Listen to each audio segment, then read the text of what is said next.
कौन बना है टाइम गॉड और क्या हंगामा हुआ है, क्यों ईडन है वो यहां पर बोलती हुई नजर आ रही है कि दलाल वो पलटू है, पलटू दलाल। क्या हंगामा हुआ है, चलिए मैं आपको पूरी अपडेट बताता हूं कि भैया यहां पर विनर कौन बना है और हंगामा क्या हुआ है। रजत के साथ क्यों ईडन है वो भिड़ गई है, रजत ने क्या पलट दिया है भाई चलिए उस पर बात कर लेते हैं। देखो गाइस क्या है, जिस तरह से कल आपने देखा कि पूरा समीकरण रजत दलाल ने चेंज किया है, जिस तरह से वो बदलता हुआ नजर आ रहा था भाई, मजा आ रहा था। वो हर तरफ वो सारा को भी बोल रहा था कि सारा टेंशन मत ले, हम अपने बंदे को बनाएंगे ताकि वो तुझे बचा सके, तो तू मत बनना। वहां से उसने समीकरण बनाया, ईशा को उसने कहीं ना कहीं बनाने का सोचा और उस तरह से ही उसने पूरा का पूरा समीकरण अपने माइंड में सेट किया। वहीं सेम विवियन भी बड़ा दिमागी कीड़ा है और वो उसी तरफ से चलता हुआ नजर आ रहा था, जिसकी वजह से वो ईशा और विवियन खुद और ईडन ये तभी आ पाए क्योंकि कहीं ना कहीं इन दोनों का दिमागी खेल था, तभी तो दिग्विजय का दिमाग नहीं चल पाया। अच्छा चलो वो छोड़िए, लेकिन अब क्या हुआ है, देखो गाइस क्या हुआ है कि आपने देखा कि विवियन है वो रजत दलाल के कंधे पे होता है, करणवीर के कंधे पे ईडन है, अविनाश के कंधे पे यहां पर ईशा है।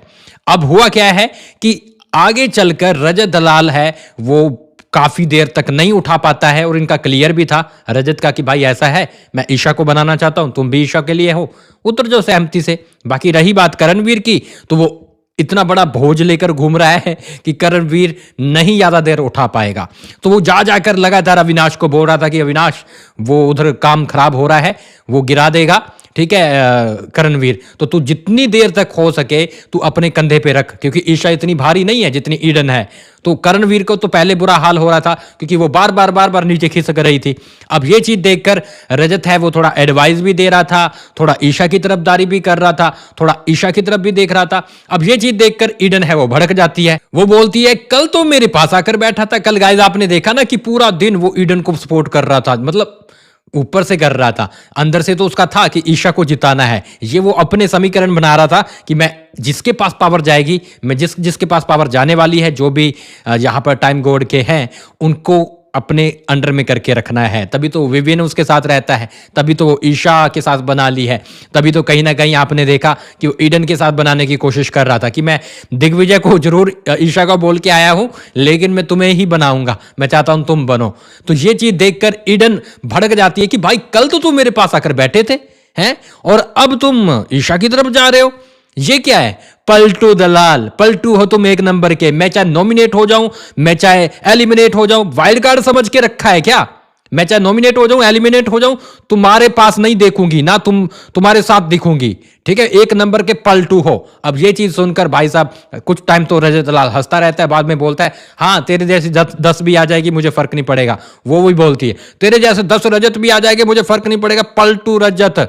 तो ये वाला मैटर हुआ है कि रजत दलाल अपने कंधे से विवियन को उतार देता है, वो ईशा को सपोर्ट करता हुआ नजर आता है क्योंकि ईडन को पहले रजत बोल चुका था कि भाई मैं तुम्हारा साथ दे रहा हूं। बस ये चीज देखकर ईडन है वो गुस्सा हो जाती है और बोलती है कि कल तो मेरे पीछे आ रहा था, हैं दोनों तरफ चलता है, दोगला इंसान है, ये है वो है। और करणवीर नीचे था तो वो तो आपको पता है तीली लगाने का काम कर रहा है, मिट्टी का तेल तो है ही, वो कर रहा था, उसको समझा रहा था कि ये देख लो ये दोनों अपनी स्ट्रेटजी बना के चलते हैं, है ना।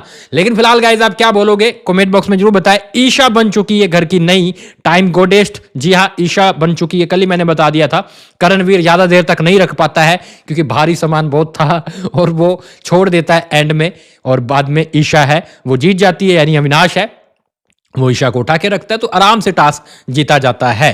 तो जहां पर ईशा है वो बन चुकी है नई घर की टाइम गोडेस्ट, और रजत दलाल उसके पास हो जाता है ना, ईशा की तरफ चला जाता है ना, क्योंकि वो बनने वाली होती है क्लियर सी, तो वो पासा पलट लेता है, तो इसलिए वो पलटू पलटू बोलती हुई नजर आती है। फिलहाल गाइज क्या बोलोगे? मेरे हिसाब से रजत दलाल बढ़िया गेम खेल रहा है, भले वो इधर जा रहा है उधर जा रहा है, लेकिन सामने जा रहा है, समीकरण सामने बना रहा है, ओपन बना रहा है, तो ये अपने अपने अच्छी चीज है ना। फिलहाल क्या बोलोगे लिख डालिए, और गाइज आप हमें फॉलो कर ले इंस्टाग्राम पे आगे की अपडेट के लिए कि भैया कौन घर बेघर होने वाला है ना। तो ये रहा इंस्टाग्राम, आ जाइए।